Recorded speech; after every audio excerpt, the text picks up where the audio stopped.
Bueno, el sutta que vamos a leer hoy, le quiero hacer una pequeña introducción porque entre otras cosas habla, no vamos a leerlo todo, solo vamos a leer la primera parte, porque es muy largo para esta modalidad. Y entre una de las cosas que dice, habla de la generosidad. Una cosa que nosotros queremos empezar a hacer, y vamos a empezar a hacerlo hoy mismo, ahora, es agradecer a todos por las donaciones que están haciendo. Y también decir algunas palabras con respecto a, menos mal que ahí estamos, decir un poco algo con respecto a la donación, de qué se trata donar, porque no queda siempre claro eh, el sentido del dana, ¿no? Del donar. El sentido del dana es muy amplio, el sentido de la donación es muy amplia. Eh, pero se tiene siempre la creencia de que yo participo en una actividad y después dono por haber hecho esa actividad. Y eso no es correcto. La donación no tiene nada que ver con la actividad en sí misma, digamos, porque uno recibió la enseñanza o lo que fuera, y uno si dona con esa idea está pagando, mentalmente está pagando. Y eso no es así. La donación es lo que permite que el Dhamma se siga esparciendo, que la enseñanza se siga expandiendo. Entonces, cuando uno dona, no dona con la mente en pagar por algo que uno hizo, sino que uno dona con la mente de que esto se pueda seguir, que se beneficien todos los seres de esta enseñanza. Porque es una manera práctica de poder permitir que la enseñanza continúe. Y esto es un punto de vista realmente importante cuando uno hace la donación. La donación es para que todos los seres puedan encontrarse, o la cantidad de seres que sean, la mayoría de seres posibles, se puedan encontrar con la enseñanza y practicarla, para que sea en beneficio de todos los seres. Y eso es diferente como actitud en la mente, porque no es en agradecimiento tampoco, porque el agradecimiento es gracias. La enseñanza es cuando un practicante avanza en su práctica y crece en su práctica, la felicidad que se produce en los compañeros y en el maestro es el agradecimiento, es imposible no se puede manifestar en dinero o cosas materiales. Pero la donación, en este caso hablando del dinero o de lo que fuere, es justamente lo que permite que el Dhamma tenga un sustentamiento eh, práctico, de que se puedan seguir haciendo, expandiendo el Dhamma. Y es para toda la sangha, para todos los seres. Entonces, cuando uno dona con ese sentido, en la mente pasa otra cosa con el donar.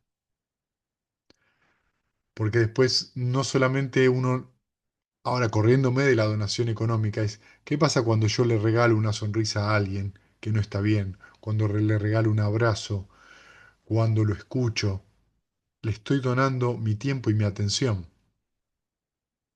¿Cuánto vale eso? Si empezamos a tener esa mente de contrato y negocio, nos estamos equivocando. Uno, eso es un regalo, es una donación, es abrir el corazón, es abrir la mente. Y eventualmente eso va llevando paulatinamente a poder soltar nuestras propias opiniones con respecto a cualquier cosa, pero sobre todo a nuestra idea de identidad. Entonces, gracias a todos los que han hecho las donaciones, porque eso justamente permite que continuemos expandiendo el Dhamma, que pueda llegar el Dhamma a todas las personas, que podamos estudiarlo, como por ejemplo es este grupo, que tengamos la posibilidad de tener el tiempo y el espacio para poder estudiar el Dhamma, profundizar en el Dhamma y por supuesto la meditación, tener tiempo y espacio para eso.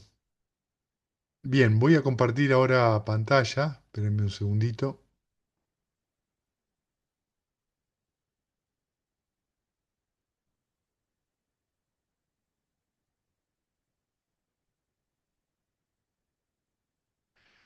Bien, entonces el sutta que vamos a leer es el Majjhima Nikaya número 76, Asandaka. Esto está dentro de 10, de los 10 suttas entre el 70 y el 80, que son diferentes encuentros del Buda con distintos ascetas. La traducción es de Anton Baron, ¿sí? Y dice así: esto he escuchado en una ocasión, el bienaventurado estaba morando en el parque de Gosita, cerca de Kosambi. Al mismo tiempo, el asceta errante Sandaka estaba en la cueva de los árboles Pilaka, con un gran grupo de ascetas errantes. Entonces, cuando se hizo de noche, el venerable Ananda emergió de su meditación, se dirigió a los monjes de esta manera: venid, amigos, vayamos a la cueva de los árboles Pilaka. Sí, amigos, respondieron aquellos monjes. Acto seguido, el venerable Ananda llegó a la cueva de los árboles Pilaka con un gran grupo de monjes.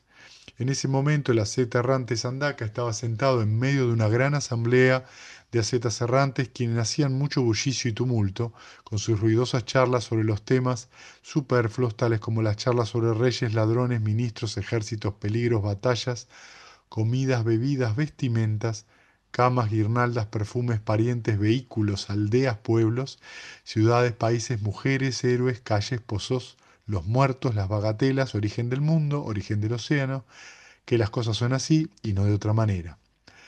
Entonces, interesante, ¿no? Entonces el asceta errante Sandaka visualizó al venerable Ananda viniendo desde cierta distancia y al verle, aquietó a esa asamblea con estas palabras: estad quietos, señores, no hagáis tanto ruido, señores, he aquí viene el asceta Ananda, el discípulo del asceta Gotama que está morando en Kosambi. Estos venerables señores gustan de la quietud, están disciplinados en la quietud, recomiendan la quietud. Quizás si él encuentra en nuestra asamblea quieta, querrá unirse a nosotros. Entonces los ascetas errantes quedaron en silencio. Bueno, muy interesante esto, ¿no? Porque esto resalta la virtud de permanecer en silencio, no solamente verbalmente, sino en la mente. Y también esto pone en claro, en claro protagonismo, en tal caso, el recto hablar, ¿no? La recta palabra. Hablar cuando tiene sentido hablar y no hablar perdiendo el tiempo en pavadas, diciendo cualquier cosa. Un poco lo que está acá descrito cubre casi todo lo que sería small talk, ¿sí? O charla vana. Pero también es interesante ver esto como que no es comenzar a hablar sobre algo que no hay solución o aplicación práctica directa, ¿sí? Las palabras tienen que siempre llevar a una situación mental que me permita abrir, que me permita estar en calma. Bien, no voy a seguir sobre ese asunto porque no es lo que nos toca hoy. Entonces el venerable Ananda llegó junto a la seta errante Sandaka, quien le dijo: adelante, maestro Nanda, que el maestro Nanda sea bienvenido. Ya hace mucho tiempo que el maestro Nanda no encontraba una oportunidad para visitarnos, que el maestro Nanda tome el asiento que está preparado. Entonces el venerable Ananda se sentó en el asiento que estaba preparado para él, mientras que la seta errante tomó un asiento más bajo y se sentó a un lado. Esto implica que la seta errante Nandaka le tenía gran respeto a Nanda, ¿sí? Porque se sentó en un poquito más bajo. Cuando hizo eso, el venerable Ananda le preguntó: ¿por motivos de qué clase de discusión estabais sentados aquí juntos, Sandaka? ¿Cuál fue vuestra discusión que ha sido interrumpida? Maestro Nanda, dejemos la clase de discusión por la cual estábamos sentados aquí juntos. El maestro Nanda puede escuchar de ella más tarde. Sería bueno que el maestro Nanda nos ofrezca su propia enseñanza del Dhamma. Entonces Sandaka, escuche y presta atención que voy a hablar. Sí, señor, respondió, y el venerable Nanda continuó. Y esto es lo que vamos a conversar hoy, ¿sí? Sandaka, y aquí existen cuatro maneras de negar la vivencia de la vida santa que ha sido declarada por el bienaventurado, quien ve y sabe que es realizado y plenamente iluminado, y también existen cuatro maneras de la vida santa sin consolación que han sido declaradas, donde el sabio ciertamente no puede realizar la vida santa, o si la hace no alcanza el verdadero sendero, el Dhamma que es beneficioso.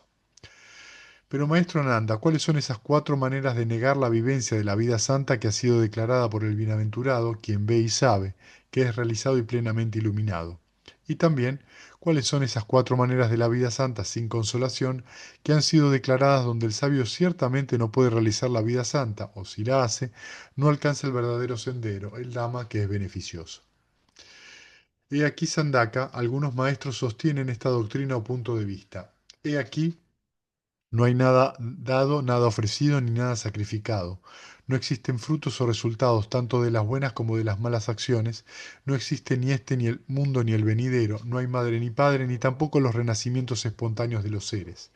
No hay ascetas ni brahmanes, los cuales habiendo practicado correctamente alcanzaran la meta directamente mediante su propio descubrimiento y que proclaman este mundo o el venidero. Bueno, lo que está acá diciendo es la negación del punto de vista correcto, del correcto punto de vista, ¿sí? El punto de vista armónico. Está diciendo que esencialmente no hay karma, ¿sí? Que no hay causa y efecto, ¿sí? Que no hay no hay nada dado y nada ofrecido, es decir, que de la conducta desde la generosidad no hay ningún fruto, que es lo mismo ser generoso que no serlo, que no hay consecuencias de nuestras decisiones, que no existe ni este mundo ni el venidero, que quiere decir que en realidad podemos entenderlo que no hay ni el plano humano ni otros planos, pero también de que no existe ni esto que llamamos la mente corriente y los llanas, que también son consideradas moradas supramundanas. No hay madre ni padre, ni tampoco los renacimientos espontáneos de los seres, es decir, que no importa si uno nació de un madre y un padre, no tiene ningún sentido, no hay ningún tipo de agradecimiento al madre y al padre, o sea, es negar de alguna manera también la condicionalidad y la causalidad, ni tampoco renacimientos de otros seres en otros planos, y que tampoco hay ningunos practicantes o ascetas que entienden el camino y que lo pueden enseñar, ¿sí? Es decir, que acá nos encontramos con un punto de vista que podríamos describir como nihilista, ¿sí? O sea que lo único que hay es cuerpo, hay una acción, pero no hay ninguna otra tipo de consecuencia, o también con un tipo de enseñanza que es, eh, le podríamos decir, hedonista. Si los preceptos no son importantes, porque no hay causalidad ninguna, es todo caótico. ¿Sí? Los seres humanos se componen de los cuatro elementos primarios. Al morir, la parte de la tierra retorna a su estado inferior y se funde con la sustancia tierra, la parte del fuego retorna a su estado anterior y se funde con la sustancia fuego, la parte líquida retorna a su estado anterior y se funde con la sustancia líquida, la parte del viento retorna a su estado interior y se funde con la sustancia del viento. Las facultades sensoriales se esparcen por el espacio, los cuatro hombres con las andas cargan el cadáver como si fuera una quinta persona, se escuchan sus pasos hasta el cementerio. Luego, los huesos se ponen blancos y el sacrificio termina con las cenizas. La generosidad es la enseñanza de los idiotas. Las palabras que aquellos que hablan de la existencia después de la muerte son como un parloteo falso y vacío. Con la destrucción del cuerpo, tanto el sabio como el tonto son aniquilados por igual y destruidos. Y ya nada existe después de la muerte. Lo que está mostrando acá es esto que un poco les comentaba al principio de la charla de hoy. Se niega todo tipo de aspecto sano y actitudes sanas en la mente. Y se tiene esta idea de que los cuatro elementos de la materia retornan a un, eh, una fuente primigenia de donde parten estos cuatro elementos. Esto era una visión también que no se reducía solamente a estos cuatro elementos, sino que era una visión, no me acuerdo ahora del nombre, que había siete elementos. Y esos siete elementos eran lo que componían esencialmente todo. Entonces, Ananda dice lo siguiente, acerca de eso, el hombre sabio considera lo siguiente, ese buen maestro sostiene esta doctrina o punto de vista, ¿sí? Y repite todo. Si las palabras de ese buen maestro fueran verdaderas, entonces ambos seríamos exactamente iguales aquí, estaríamos en el mismo nivel. Yo, que no he practicado esta enseñanza, aquí, y él, que la había practicado. Yo no he vivido la vida santa aquí y él, que la había vivido. A pesar de ello, yo no afirmo que ambos seremos cortados y aniquilados después de que nuestro cuerpo se disuelvan, que después de la muerte no existiremos, porque sería superfluo para este buen maestro andar aquí desnudo, afeitar la cabeza, ejercitarse a sí mismo en posición en cuclillas, deshacerse de sus cabellos y la barba, si yo, que vivo en el hogar rodeado de hijos, uso el sándalo de Benarés, visto las guirnaldas, uso perfumes y ungüentos, acepto oro y plata, cosechase exactamente el mismo destino, exactamente el mismo futuro curso que este buen maestro. De acuerdo a lo que conozco y veo, ¿debería vivir la vida santa bajo este maestro? Entonces, cuando él descubre que este camino niega la vivencia de la vida santa, da vuelta atrás y lo abandona. Esta es la primera manera de negar la vivencia de la vida santa que ha sido declarada por el bienaventurado, ¿sí? Y dice, bueno, quien ve y sabe que es realizado y plenamente iluminado, a través de la cual el sabio ciertamente no puede realizar la vida santa, o si la hace, no alcanza el verdadero sendero, el Dhamma que es beneficioso. Lo que está diciendo acá Ananda en concreto es diciendo, ¿para qué voy a vivir la vida santa si total es lo mismo? Como no hay causa, no hay efecto, no hay condiciones, todo da igual, ¿sí? Y es muy interesante porque la vida santa está considerada de una manera, llamémosle la más perfecta vida santa es la que vive un monje, naturalmente, o una monja, ¿sí?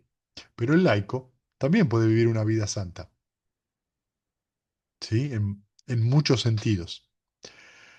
Es donde los preceptos entran a ser parte fundamental de la vida de la persona, la generosidad también, la práctica de la meditación y el cultivo de la sabiduría. Entonces, eso, como laicos, también tiene consecuencias.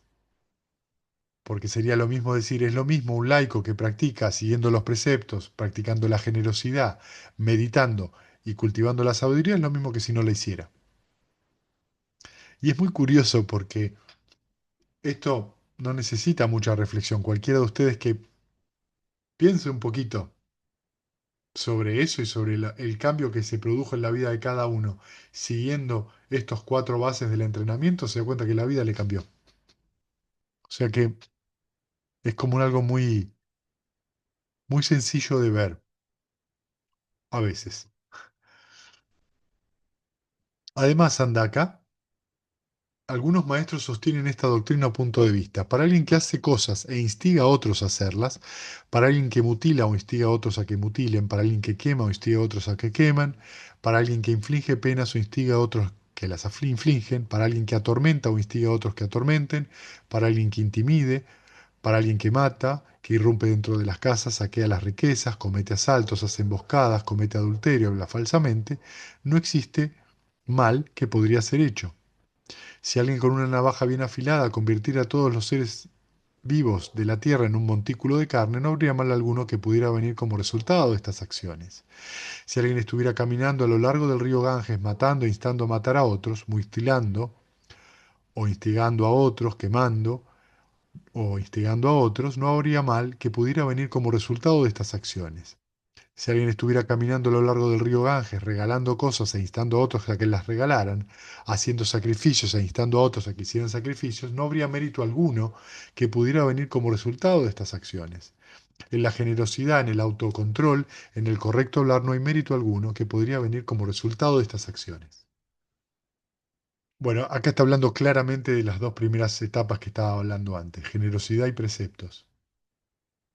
Y la verdad que es muy difícil hacerle entender a veces a una persona, o que hacerle entender desde ya que siempre es difícil, pero que la persona entienda por sí mismo qué importante que son los preceptos, qué fundamental es en el cultivo de la vida diaria mantener los preceptos. ¿Por qué? Porque fíjense lo que dice. Primero habla de los preceptos y en la frase final dice que no habría mérito alguno en ser generoso. Y después dice en la generosidad y dice en el autocontrol. que esto es aprender a guardar las puertas de los sentidos, es aprender a estar atento con la atención plena en cualquiera de las puertas de los sentidos. ¿Para qué? Para que no surja la avidez, ¿sí? No es que no vamos a sentir cosas placenteras o displacenteras, simplemente que no tenemos que permitir como practicantes obsesionarnos con eso. Y si saltó la obsesión, aplicar las 6 R's, el recto esfuerzo y poder volver a una mente balanceada como meta, la compasión o cualquiera de los Brahmaviharas. Esto da después en el correcto hablar, porque vieron, no está diciendo solamente realizar malas acciones, sino instigar a otros.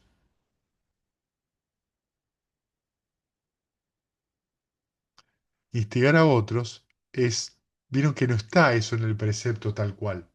Es no decir mentiras, ¿sí? No tener charla eh, ruda, ¿sí? O insultante, no calumniar y no hacer charla vana, ¿sí? O no hacer chusmerío. Pero instigar a otros es decirle a los demás que hagan daño. Interesante, ¿no? O que mientan, o lo sé, lo que fuera.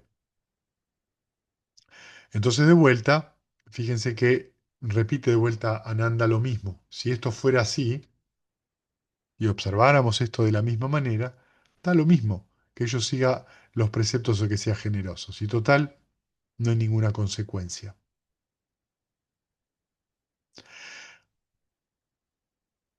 ¿Qué es lo importante de esto?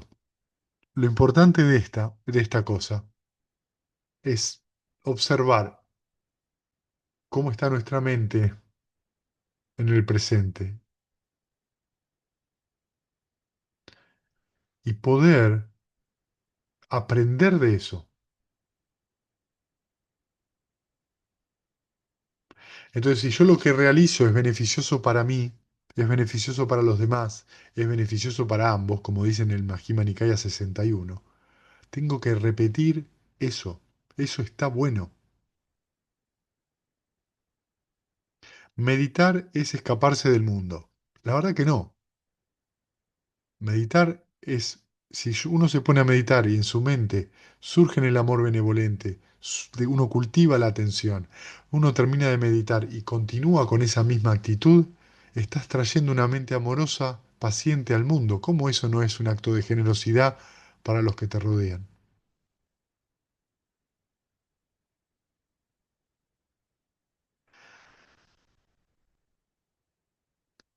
Entonces después Ananda dice, además anda que algunos maestros sostienen esta doctrina a punto de vista. He aquí que no hay causas ni condiciones de las impurezas de los seres. Los seres están corrompidos sin causas y sin condiciones. Tampoco hay causas ni condiciones de la purificación de los seres. Los seres están siendo purificados sin causas y sin condiciones. He aquí que no existe ningún poder de uno mismo, ningún poder de otros, ningún poder humano. No hay ninguna fuerza, vigor, energía ni esfuerzo posible. Todos los seres vivientes, todos los tipos de vida, todos los seres, todas las almas carecen de fuerza, no tienen poder ni pueden realizar esfuerzo alguna. Solamente están destinados a los cambios del destino y de la naturaleza, sin poder oponer resistencia a la continua sucesión de penas y placeres de la sextuple base. Esta es otra visión errónea que es la visión de el destino. ¿Sí? Estamos siendo guiados porque el destino es inexorable. ¿Sí? Es decir, que todo lo que me pasa es causa del destino. Es un punto de vista muy peligroso. Todos los anteriores también, pero este particularmente es peligroso porque en líneas generales lo que sucede es que no importa lo que haga, hay gente buena y gente mala. Y esa gente va a ser siempre buena y siempre mala. Hay gente idiota y gente inteligente. ¿Sí? Hay gente capaz y gente incapaz. Y esto es muy importante que nos demos cuenta, porque ese juicio de valor erróneo que uno coloca sobre los otros, también lo puede colocar sobre uno. Y eso es muy destructivo. ¿Por qué es destructivo? Porque es falso. Como es una falsedad, inmediatamente frente a eso surge sufrimiento. Entonces, acá no sé la traducción, no me acuerdo, la traducción dice todas las almas, habría que ver qué dice en realidad. Eh, pero es muy importante que nos demos esto, que recordemos que en realidad lo que yo me puedo topar en algún momento es con una tendencia habitual repetida, es decir, un hábito en mi comportamiento que debido a ciertas causas y condiciones tiene la oportunidad de surgir, pero nada más. Pero cuando yo cierro el concepto y digo esto es así y no hay cambio, estoy viendo de una manera errónea, estoy teniendo el punto de vista erróneo. ¿Por qué? Porque lo estoy considerando independiente, sin causas. El otro aspecto de esta idea fatalista es que en general la gente ve el destino con el diario del lunes. O sea que no cultiva la sabiduría tampoco. Yo ya sabía que esto iba a pasar. ¿De verdad? ¿Por qué? ¿Por qué no lo dijiste antes? Pero nadie abre la boca antes, la abrimos después. ¿Y qué es lo que en realidad sucede? Nos llenamos la boca de explicaciones para explicar algo que ya pasó, para no sentirnos tan tontos, para no sentirnos tan dolidos, pero en realidad lo único que estamos haciendo es apegándonos a una opinión, porque la explicación no tiene ningún sentido. Hay que vivir en realidad con las consecuencias de nuestras decisiones. Hoy hablaba con una alumna al respecto de que el samsara está basado en la decisión. El samsara nos obliga a decidir. En el nirvana no hay decisión. La decisión es siempre partir algo al medio. Si yo decido ir para la derecha, no voy para la izquierda. Si yo decido ir para la izquierda, no voy para la derecha. O sea que si yo voy para la derecha, voy a ver qué pasa en la derecha, pero no voy a saber qué pasa en la izquierda. Va a quedar eso en sombras. Y en algún momento, algún factor de la izquierda se va a cruzar a la derecha y por ahí tenga que vivir con eso. Con esto lo que les quiero decir es que, fíjense qué interesante, porque el Buda dice, bueno, el samsara tiene esas reglas. Es debido a nuestras decisiones, es decir, a nuestras intenciones, que el karma ocurre. Lo que el Buda dice, no es posible romper eso, lo que es posible es verlo desde otro lugar, vivirlo desde otro lugar. Entonces, cada intención tiene luces y sombras. ¿Qué es lo que en realidad aprendemos como practicantes? A ver que tanto la luz como la sombra son engaños,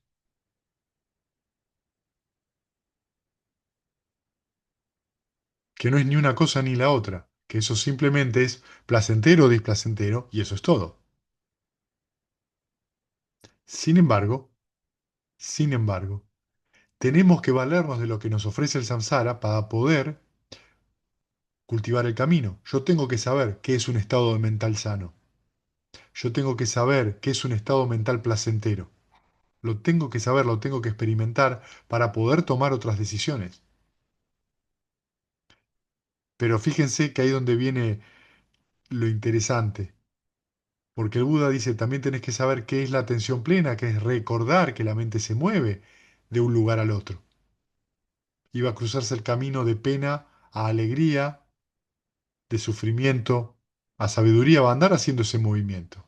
Entonces te dice, mira, tenés que observar el movimiento de la mente, no enamorarte de la pena o enamorarte de la luz, encantarte con ese juego que es el juego del samsara, sino verlo como lo que es.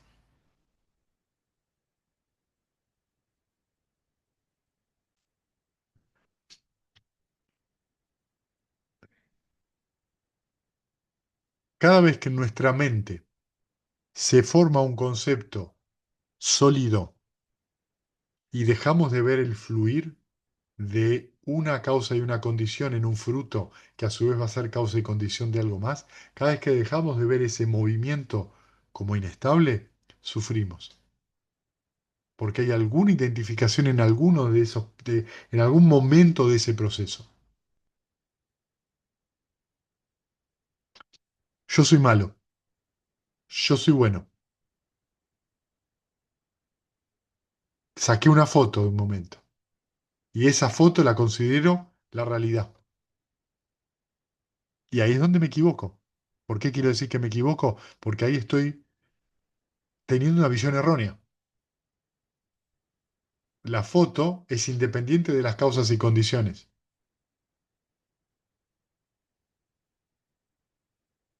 Es un momento y tomo ese momento como eterno. Cuando en realidad hay algo que surge, hay una condición, eso surge, y cuando esas condiciones desaparecen, vuelve a desaparecer. Y nada más. Entonces, cuando yo desarrollo esta perspectiva del punto de vista armónico, el primer paso del octuple noble sendero, el movimiento, el movimiento que empiezo a poder ver en mi propia mente, me empieza a ser más familiar. Puedo familiarizarme. ¿En qué sentido? Lo puedo observar desde otra óptica. Puedo empezar a ver que frente a ciertas situaciones que no me gustan, yo lo justifico y tiendo a tener la misma actitud repetida. Pero si yo puedo hacer 6 Rs en algún momento de este proceso, ese hábito no se produce y se produce un verdadero desarrollo de la mente, o como decía antes, un verdadero desarrollo de la personalidad. Hay un verdadero desarrollo que es que la mente se va cada vez más elevando en el sentido de que se cultiva en los 7 factores de la iluminación. Es una mente más atenta, más investigativa, con más energía, con más alegría, la tranquilidad nos es más accesible, la quietud mental empieza a ser parte más de la vida cotidiana y la ecuanimidad empieza a crecer, que es lo que nos va a permitir este juego de la dualidad, no engancharnos más con esa dualidad placer-dolor.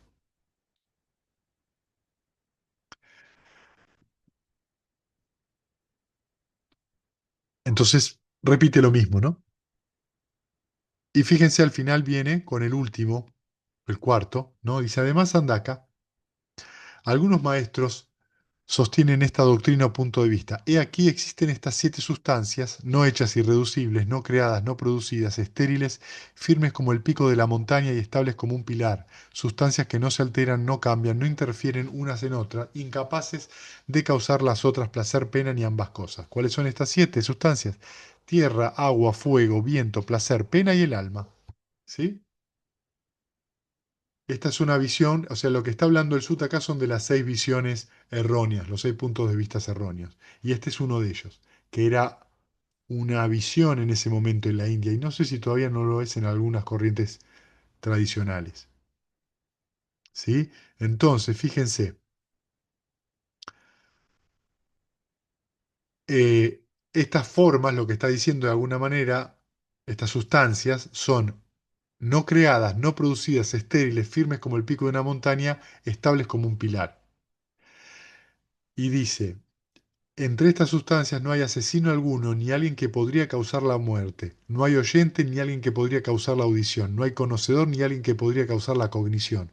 Cuando alguien corta la cabeza de otra persona, en realidad no existe el asesino. Simplemente la espada atraviesa el espacio existente entre esas 7 sustancias.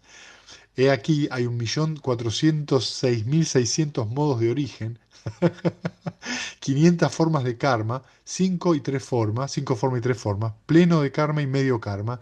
He aquí que hay 62 senderos, 62 eones intermedios, 6 grandes clases de renacimiento, 8 clases de hombres, 4.900 ocupaciones humanas, 4.900 clases de ascetas mendicantes, 4.900 moradas de los nagas, 2.000 facultades, 3.000 infiernos, 36 reinos de polvo, 7 esferas de seres conscientes, 7 esferas de seres inconscientes, 7 clases de seres de libres de ataduras, 7 grados de los devas, de seres humanos, 7 grados de demonio, 7 grandes lagos, 7 grandes nudos, 700 grandes precipicios, 700 precipicios menores, 700 grandes sueños, 700 sueños menores, 84.000 grandes eones, durante los cuales tanto los tontos como los sabios recorren la interminable rueda hasta poner fin a su sufrimiento. ¿Sí?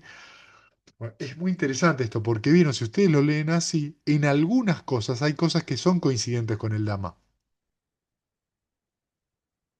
Y esto es interesante, porque el budismo en muchas cosas tomaba cosas que son parte, por ejemplo, del brahmanismo, ¿sí? O parte de alguna de estas otras visiones.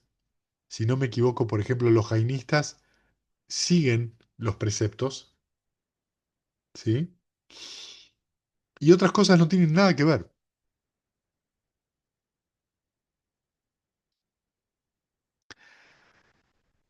O sea, algunas cosas eran parte, digamos, de la cosmología india de ese momento. Entonces el Buda lo que está haciendo en realidad es tomando un montón de todas estas cosas y verdaderamente desarrollando una enseñanza absolutamente diferente a la que estaba en ese momento y que también es muy diferente, por lo menos desde donde yo lo veo, en muchos aspectos, a las tradiciones espirituales, a muchas de las tradiciones espirituales actuales. Es decir, que cuando a veces se intentan hacer sincretismos religiosos, hay que ser muy cauteloso, ¿sí? Porque uno se puede encontrar con una sorpresa. Ah, yo pensaba que todas las religiones hablan de lo mismo. La verdad es que no, no todas hablan de lo mismo. Si alguien después toma el partido de decir, ah, sí, para mí es lo mismo, ok, eso es una decisión personal.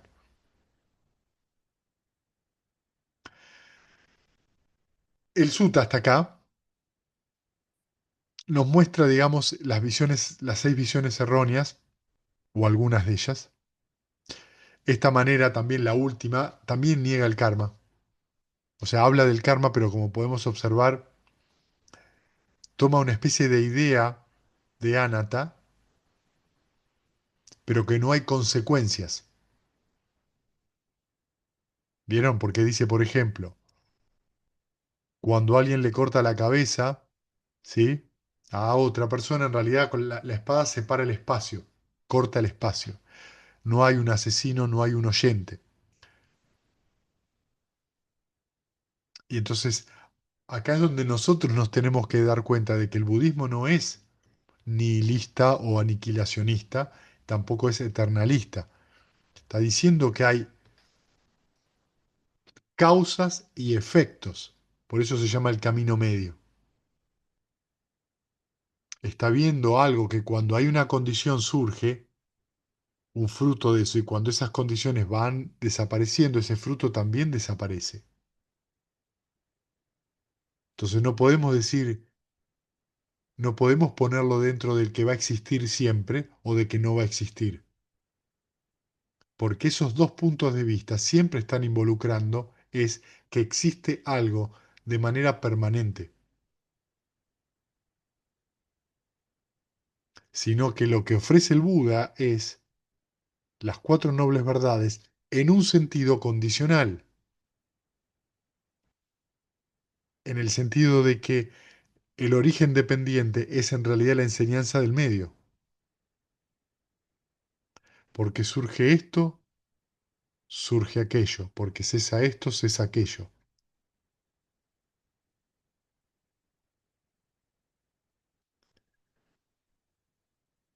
¿Cuál es la aplicación práctica de esto?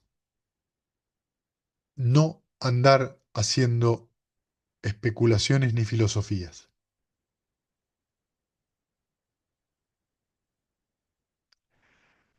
La meditación, sobre todo cuando la meditación se practica diligentemente todos los días, cuando la mente, debido a esa práctica, debido a que uno sigue los preceptos y tiene una mente generosa y observa con sabiduría lo que hace, va a empezar a estar en estadios paulatinos cada vez más serenos y silenciosos. Cuando la mente está en silencio,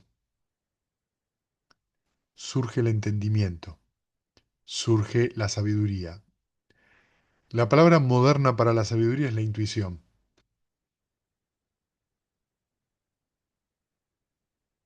Y la intuición es algo que nos permite ver directamente lo que está pasando, directamente lo que está pasando, no directamente lo que es, sino lo que pasa. Nos permite ver el proceso. Al ver el proceso, en la mente se produce alivio. Cuando algo es una cosa, la quiero agarrar y no la quiero soltar, aunque sea un concepto. Sobre todo si es un concepto.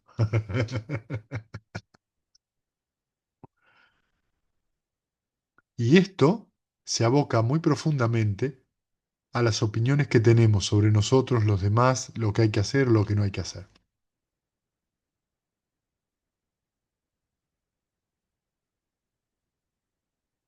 Bien, ¿tienen preguntas o comentarios?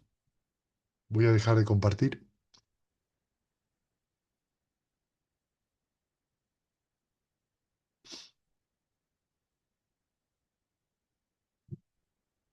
La última me hizo acordar la visión de la Bhagavad Gita, Ah, sí, ¿no?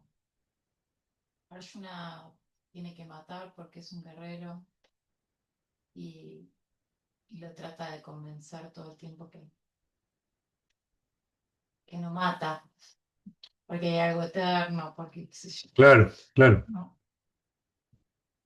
Sí, es un poco la historia también de Angulimala, ¿no? Que mataba porque el maestro le había Sí, mandado le había dado la orden, aunque el maestro lo había hecho con una mente instigándolo a él a que mate, porque tenía miedo y dudas sobre Angulimala, ¿no? Que no estaba haciendo nada malo, sino que estaba él de alguna manera honrando a su maestro. Terrible, terrible. que hay un montón de formas de ese mismo tipo de visión que se pueden rastrear como muchos extractos de tradiciones en la India y en muchos otros lugares, ¿no? Y que en una cosa más moderna se ve en diferentes cultos, algunos más extremos que otros. Mm. Bien, ¿alguna pregunta que tengan de lo que ustedes quieran?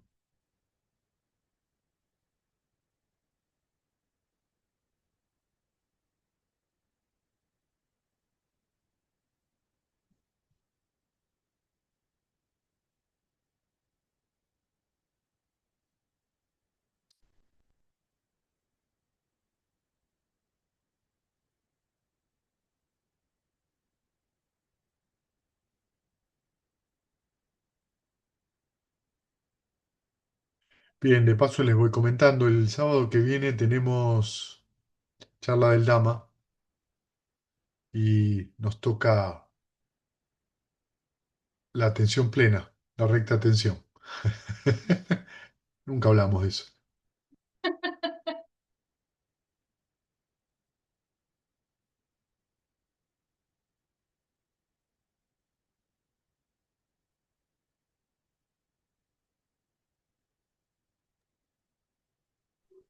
Mm. Sí, Eh, por lo que entendí, ahí en realidad Nanda estaba mostrando eh, acciones incorrectas.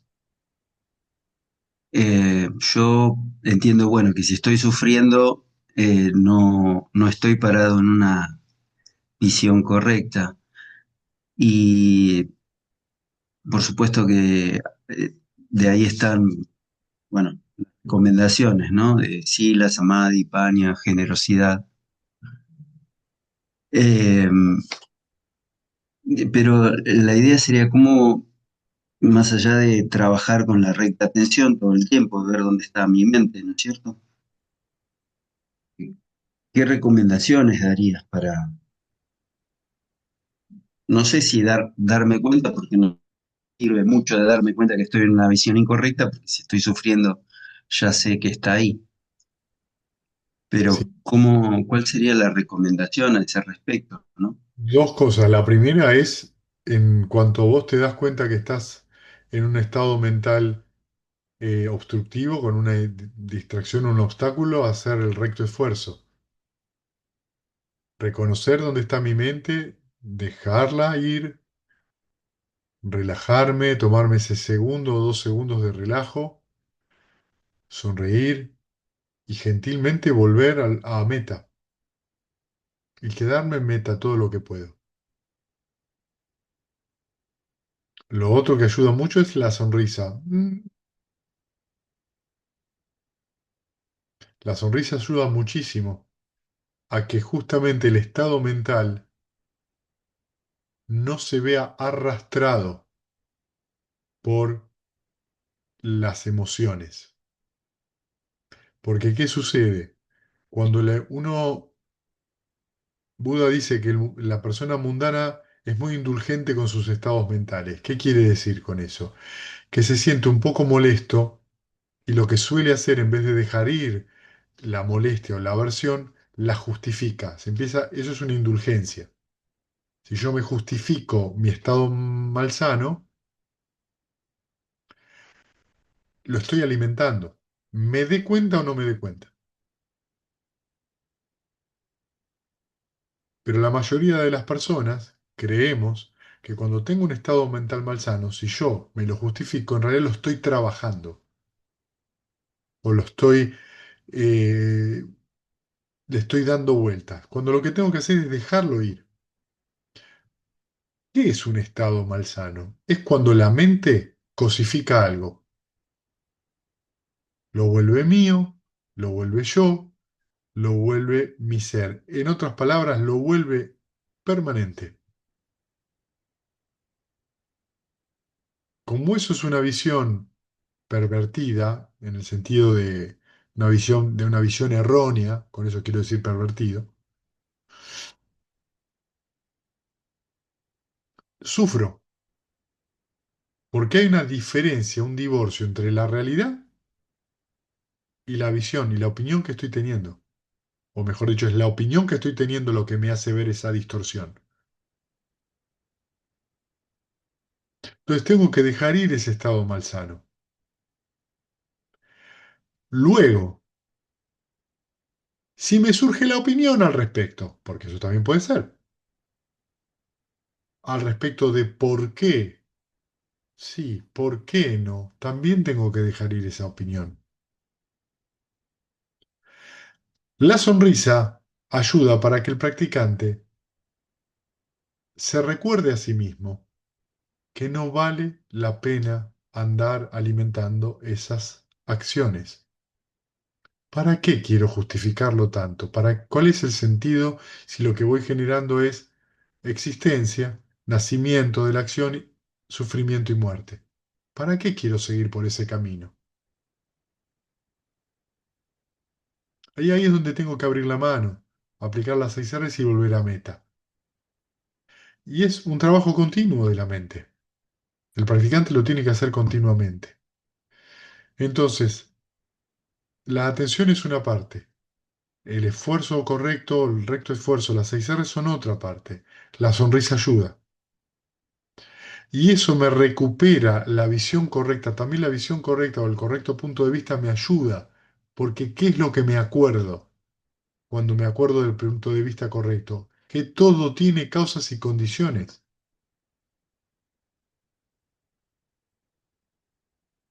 Que no son las cosas así, sin causas, sin condiciones.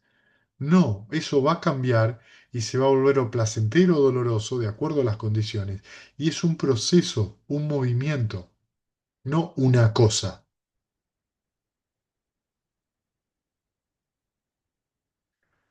Si yo recupero estas 3 cosas, el correcto punto de vista, la atención y el esfuerzo, el sufrimiento se va. Porque estas 3 cosas asisten a la recta intención,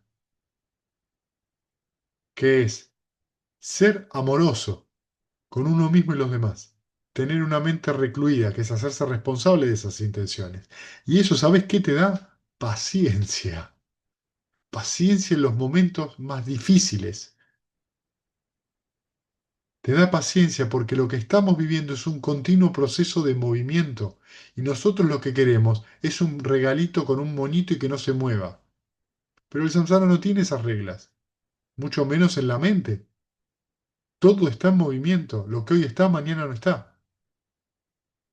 Lo que hoy es alegría, mañana es pena.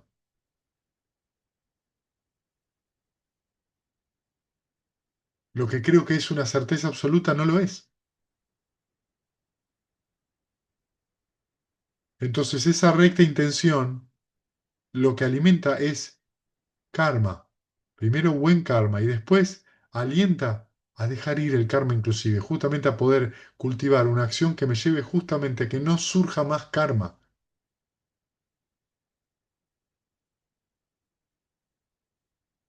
Entonces, el esfuerzo inmediato, ni bien me doy cuenta, lo dejo ir, sin por qué, sin para qué, sin a dónde va, lo hago. Acción pura, práctica directa, no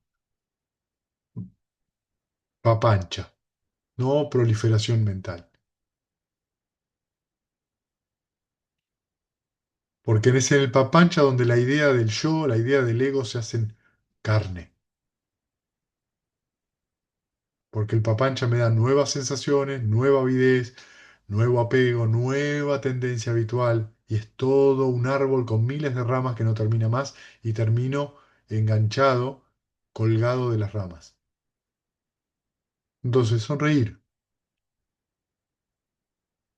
recordar, repetir.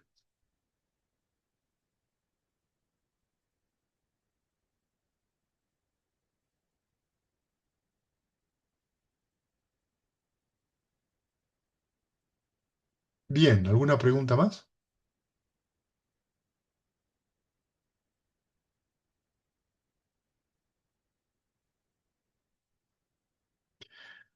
Bueno, vamos a compartir mérito, que ahora lo vamos a compartir en la pantalla porque algunas personas por YouTube nos pidieron que por favor lo pongamos, así pueden compartir también. Ahí va. Agrandarlo un poquito, a ver.